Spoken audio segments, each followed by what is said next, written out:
Welcome to another episode of Entrepreneurs and Fuego. We're documenting the journey of incredible entrepreneurs, one digital footprint at a time. I had to memorize all that stuff, man. How you doing today? Jeez, man.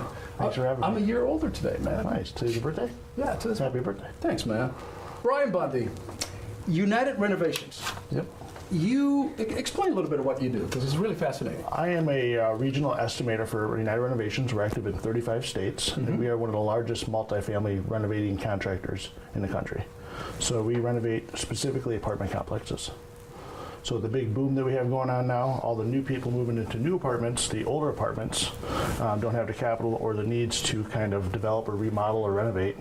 So we work with a lot of major developers who actually go in and purchase these properties. Okay. Invest several $1 million to get them up to date to what current standards are, new trends, new colors, relabel it, rebrand it, and then flip it. I always wonder, Brian, what happens to those people? Or where are all these people coming? I mean, I drive around, and there's just new developments all over the place, man. Where are more people coming in here? The people that are taking from those old apartments are going to the newer apartments. Who's populating those? What's happening? Well, there's a new generation, I think, who don't really want to have their own home. So these new apartment complexes have the amenities, gyms, yoga studios, fitness centers, cafeterias. So that seems to be the new challenge. In Denver, we're pretty active. They're putting up high rises, multifamily all over the place. I think one of the things has to do with the drive of housing cost. Some of the younger kids who were afraid of their older generations who had bought a house or maybe lost their house, who they're willing to spend $1,500, $1,600 a month for an apartment.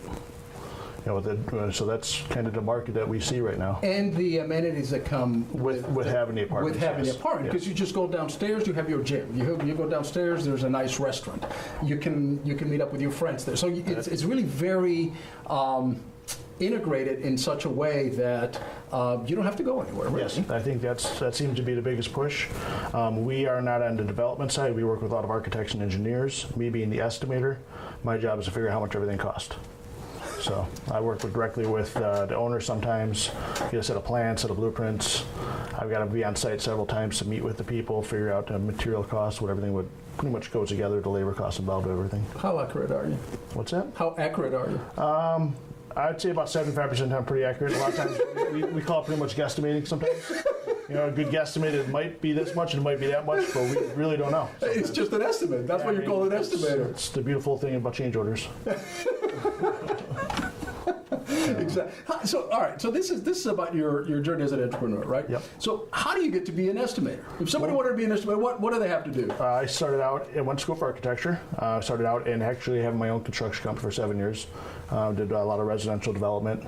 And then when the economy died, I got out of that business, and this company actually recruited me because I had that mindset of actually being a business owner, knowing what it actually costs to run labor, what it costs to run materials, and what it costs to run that business. So when they actually called me up, I wasn't too excited. I still had my business. And about a year later, they called me back up again, and they really needed somebody who had that mindset of what it actually cost to renovate. Because we have a division who does the interior mix, all the units, and somebody who does the exterior work. I do all the amenities, which would be the remodel of the clubhouse, adding all the new restaurants or whatever comes into it. So I actually have to meet with all these different people and get everybody together and then find out what the true costs are when it goes to being built. That is cool. You are right inside the belly of the beast, right? So you can see the trends. Very much so, yeah. And it's pretty amazing how they go from city to city and change and develop as they go. And I was going to ask you, is it something that is, whatever trend is happening right now, and you're going to let us know about it, is it something that is happening nationwide, or do you see it more centrified to major cities or some urban centers? What's happening out there? That'd be a really good question. Unfortunately, I only work in 4 regions, which is Vegas, Denver, and Phoenix. It's a pretty good snapshot. We are active in 35 states. A lot of the wood floors are coming back to vinyl wood floors, granite quartz. Actually, everything's going to quartz instead of granite. Stainless steel appliance obviously is a big thing. The trends are people want to be close to one another. I mean, I really see that. I mean, a lot of the amenities that I come are doing are bringing in like the active indoor space. So we're opening up walls. We're bringing the pool indoors. We're putting them more of a cafeteria place for them to actually sit in. Most traditional clubhouses at an apartment complex, people go in and do business and move on. Now they're actually staying in that clubhouse and spending some time in there. So instead of going to a gym, everything is in there. You just stay inside your own complex's gym. That is correct. For the most part, I mean, people have a chance to kind of get out and travel. Excuse me, a little warm here. I mean, the questions are going to get a lot harder, dude. I mean, come on now. I think specifically in Denver, there's a big hub there. They have a lot of development with the marijuana law that passed, so a lot of people are moving there. Yeah. But it is a huge apartment community. I mean, when you drive around, all the new ones being built are amazing. I mean, it's just, there's more apartments being built now than homes. And I don't know, I don't know where the push is coming from, whether it be, it comes from the banks and from the business developers who are going, listen, we could sell one house or I could sell a whole apartment. And correct me if I'm wrong, these are folks that are renting the apartment, not necessarily owning this. I work directly for the owners, the people that own it, but yeah, my mindset is the people who are renting it, we're trying to increase rent, obviously.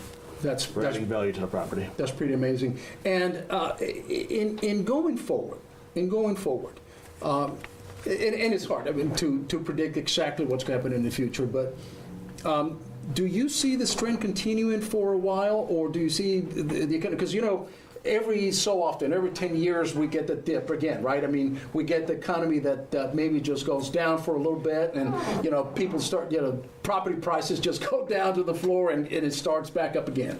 Really good question. One reason why I decided to jump on board after I did my research is multifamily is going to be a huge boom because of the fact that when the economy dies, more people have to move into apartments, and they had a home, and now they want the amenities that home tend to have. Yeah. And then traditionally, multifamily has been a big boom. Now that they are giving them more spaces inside that facility, they're not just a one-bedroom, one apartment. They're giving a little bit more of a lobby area, a little bit. The units are getting bigger. Kind of go back to your question. Our company has tripled in size in the last 3 years. We went from $250,000 to $500 million in the last year. Wow. This year, we're projected to do close to $1 billion.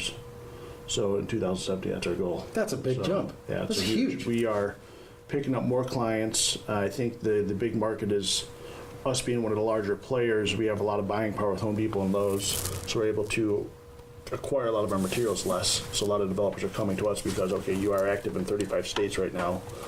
We can go to the local developer, we can go to the local builder, but you have the technology, the software available, so we use a lot of newest latest great software to allow us to do our job better. So if I were investing in the stock market, maybe I should invest in Home Depot, perhaps, or maybe Westinghouse Appliances. Yeah, they always do pretty well. Home Depot and Lowe's do pretty well typically. Yeah. Brian Bondi, man, I appreciate it. I appreciate your insight. And so, what is the future for you? As an entrepreneur, you're going to stay in this. I'm enjoying what I'm doing. I'm actually seeing the development going into construction management a little bit more. You have architects, you have estimators. There's a niche where there's so much technology now where you actually get on the front end of it and figure out true costs before you go to development. So you still need the architect, you still need the interior designers, you do need the estimator, but there's a meeting of the minds in the middle where I think there's a niche market that's going to come into play for somebody who has a background in construction and estimating. So pretty cool stuff, man. Pretty cool stuff. Thank you for being on the show. With that, we're out. Thank you, guys.